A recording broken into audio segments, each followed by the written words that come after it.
Okay, this is a little video on just me messing around with the new Blender hair system, which is really cool, and how to go about starting it up.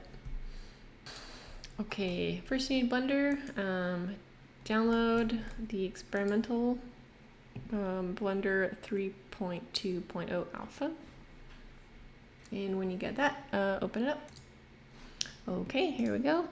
And we want to enable the stuff we want, which is if you go to interface, developer extras, make sure that's ticked, experimental, new curve types. That's what we're working on. I'm going to delete the cube and I'm going to make a Susan so we can put hair on Susan.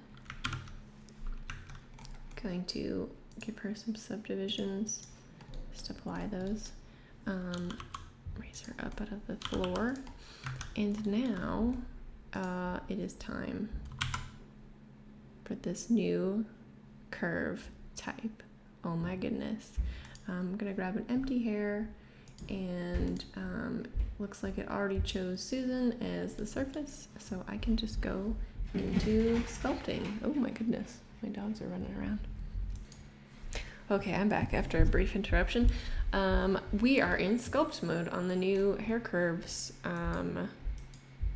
object here, and we need to add some curves. And I want to add pretty long hair, so I'm gonna say 5 meters, and I want to add a lot of curves at a time, just because. That's 100, sure, whatever. Use front face. Yeah. I never took that on before, so I guess we'll see what it does. And then, you know, just start blasting.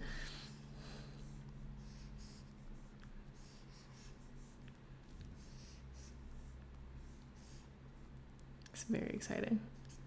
Okay.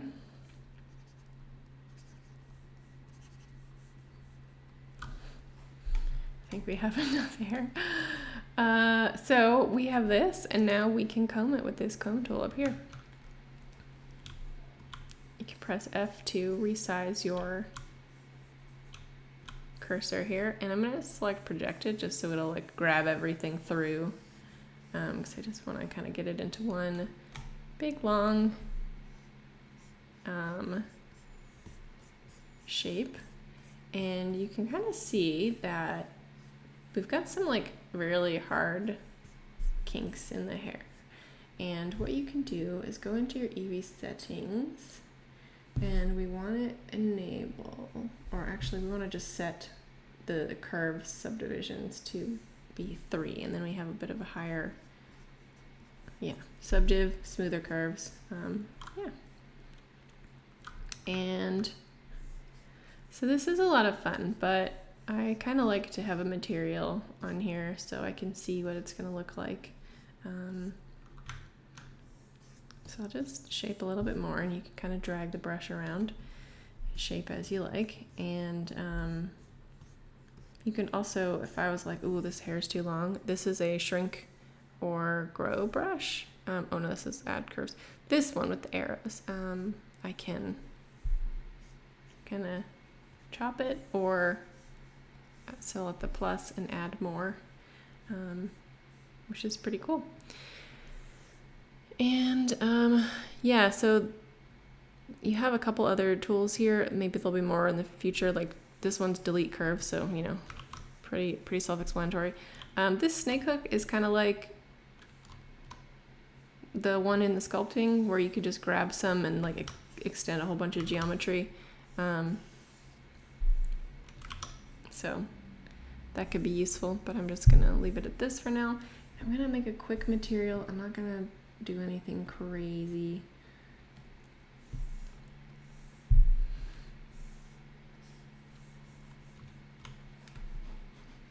Okay.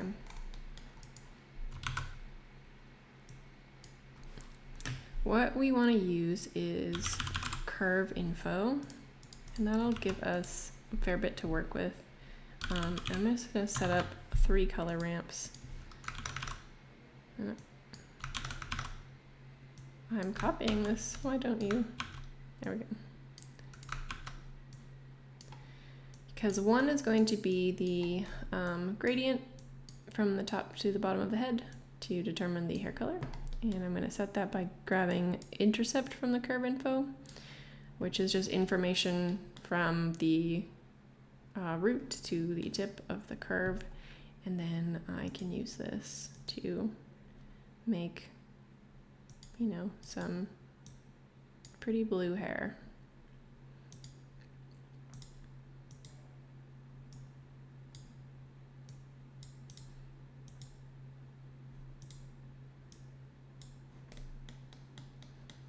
That's looking pretty cool. And I kind of want maybe a little bit of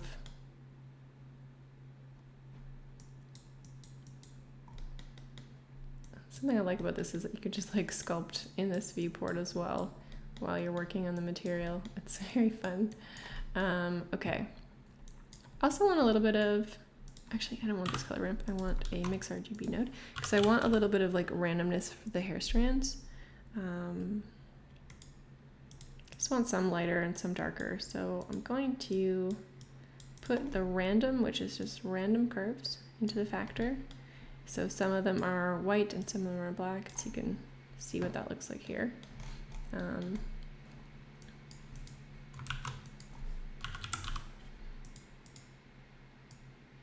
I'll just add this color ramp to this one and then set it to soft light.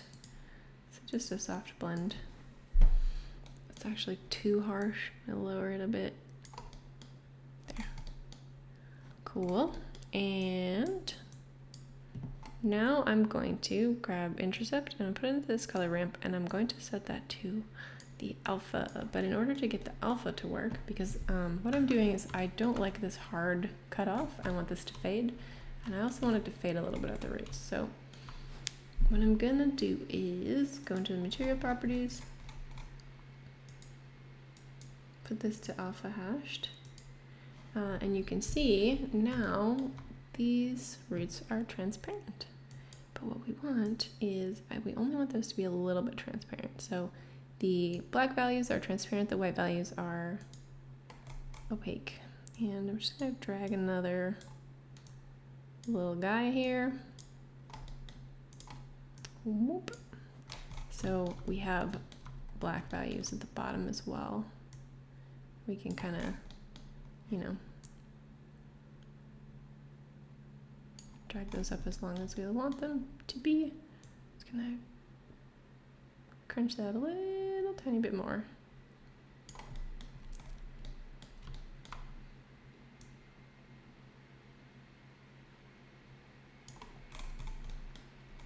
Cool. So that's looking pretty cute. What I want to also do, I think, is set up some nicer lights really quickly. I'm gonna get out of Sculpt Mode, and I'm just going to grab the light that I have in here, maybe soften it a little bit.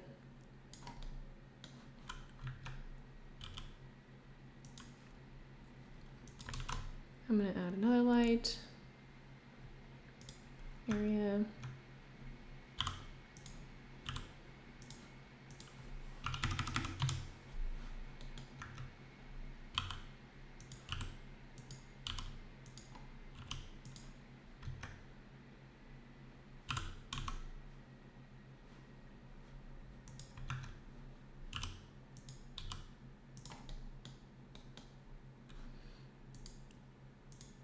Also gonna turn on contact shadows on these lights. Okay, cool. And I'm gonna also make my scene background something nice.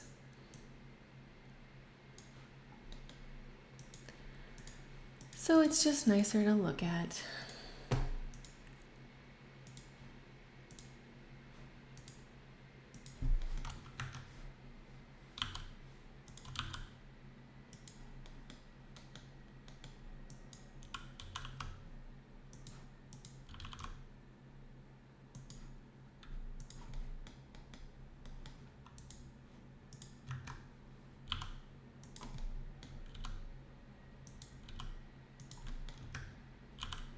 Okay, I don't want to fiddle around with lights forever. I kind of just wanted to get something that could help me understand how the strands are looking and how the reflection's looking and all that.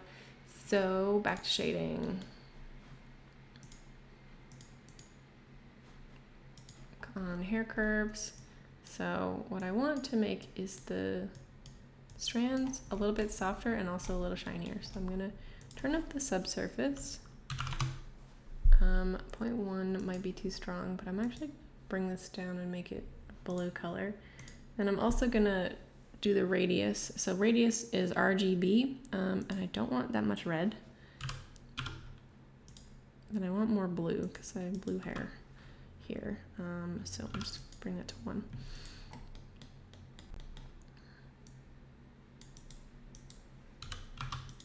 Yeah, that's a nice, that's too much. I'm not gonna fiddle around with this too much. I am going to turn up the roughness and also make it a little metallic just because that looks pretty.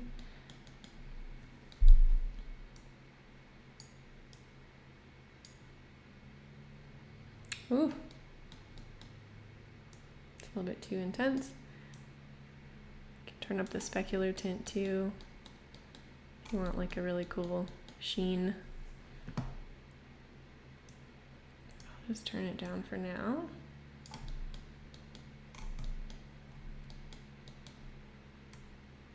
Anyway, you can just kind of go in and mess around with these settings as you like.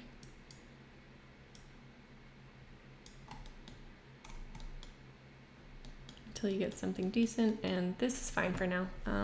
There's also like fancy hair shaders and stuff in Blender, like the Principled BSDF, but it was acting a little bit funny for me, and so I'll just stick with this one for now. And then we can, yeah, come back in here, and this is sort of like a basic setup for our hair.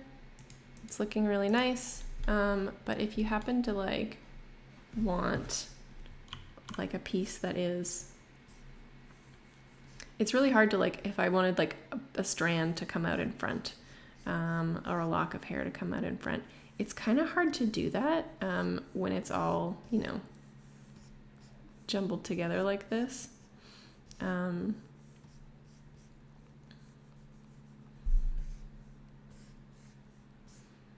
So you can just add more. And I'll do that by going object mode, add empty hair, hair curves 01, select Susan, grab that material that I made. This is hair, I'll just name it. And then go into sculpt mode and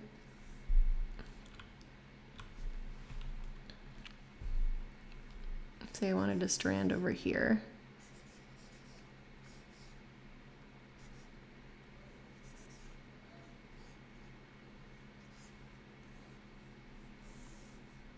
I'm adding so much geometry.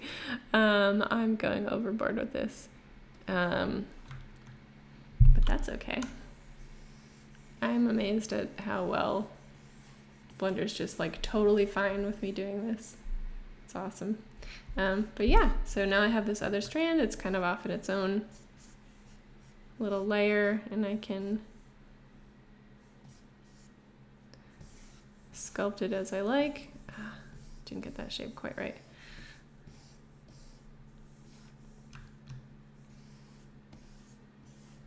You could also set different materials for these, so if I wanted her to have pink bangs. Oh, I want this hair swoop to come out in front of her face. Amazing. Amazing. Bring that back. Sphere to just, you know, drag the top bits, not drag everything.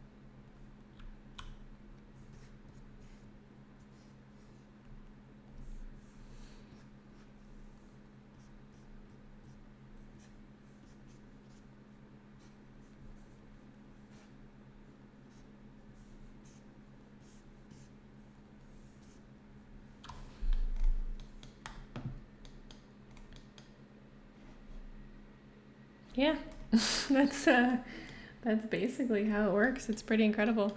You can also, if I'm like, oh, I want another bang here, I don't want to have to go through all that, you can just duplicate it. So hair curve here, Shift D, right click, and then, oh, right click again, mirror, global. So I don't actually want this mirrored because this is weird. But now I can go into that one that I just added and sculpt it.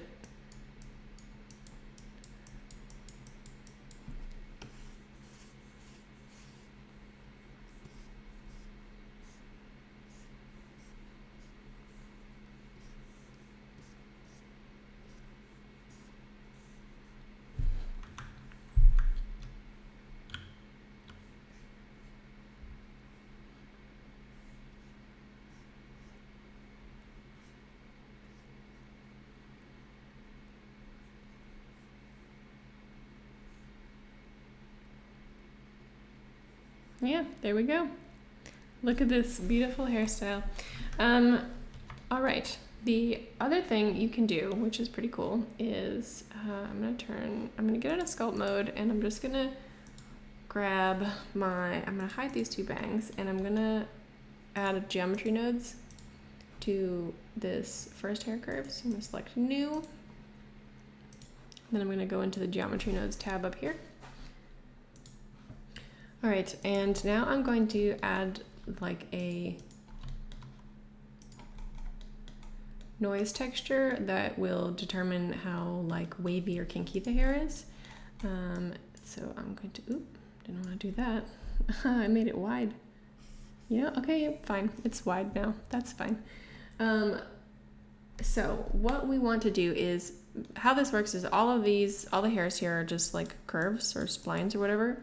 And they all have like little points on them, and you can set the position of the whole spline or the individual points, and 3D space, like position in 3D space is determined like by RGB values. So you can actually add noise textures. So anything that has RGB values can manipulate objects in 3D space, or vertices or points or whatever. There we go. So in order to do that, we need a position node, and I'm just gonna do this really fast because if there is interest in like how all this works, there's tons of YouTube videos on it, and also I'm not a tech artist, I would explain it poorly, but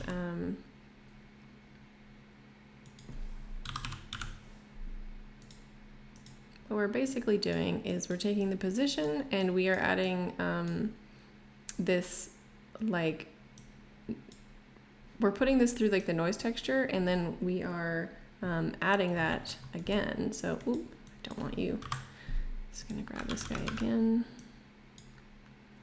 And we want the color in here, and we want to set this to offset. So you can see this did a thing. The RGB values in this noise texture are offsetting all of the points here. Unfortunately, that means the whole hair is leaving the surface. So a quick way to fix that is to just set these to not 0.5. Now you have this, and now you have some wave into the hair. So if we set the noise scale to 0, the wave leaves, and we set it up, it comes back. So you can set this up pretty high and see, you know, what comes of it. And you can also add detail, add roughness.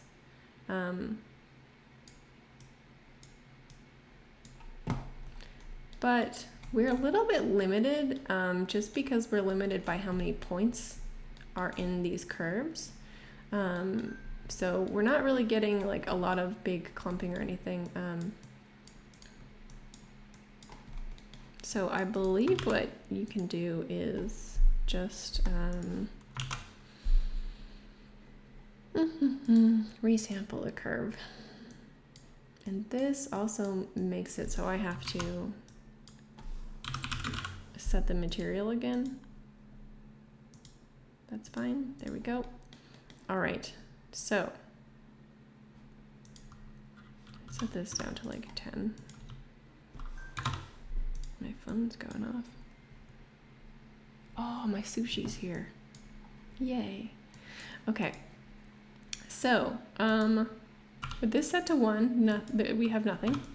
With this set to 5, you can kind of see like we don't have as much like going on in the curves. The curves don't have many points to do anything with. So the higher we set this, the crazier things get, which is really fun. So it's really sort of like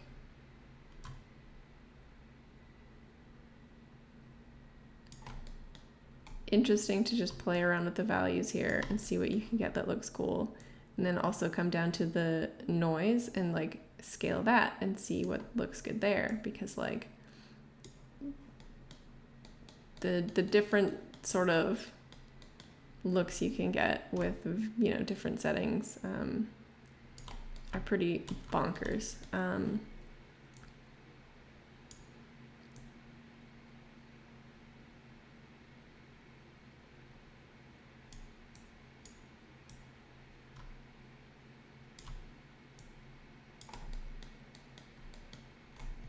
Yeah, that's how that works in principle.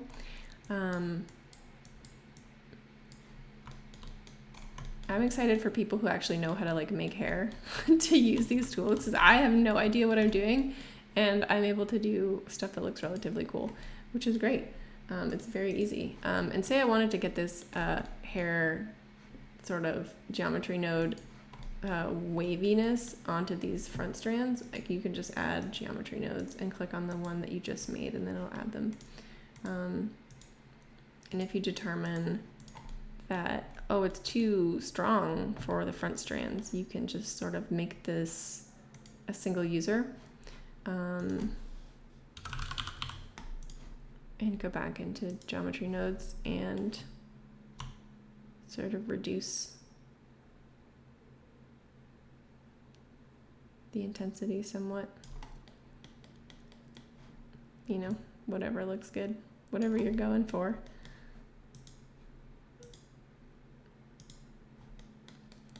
There. And if you don't like it, you can just remove it. Amazing. Okay, that's how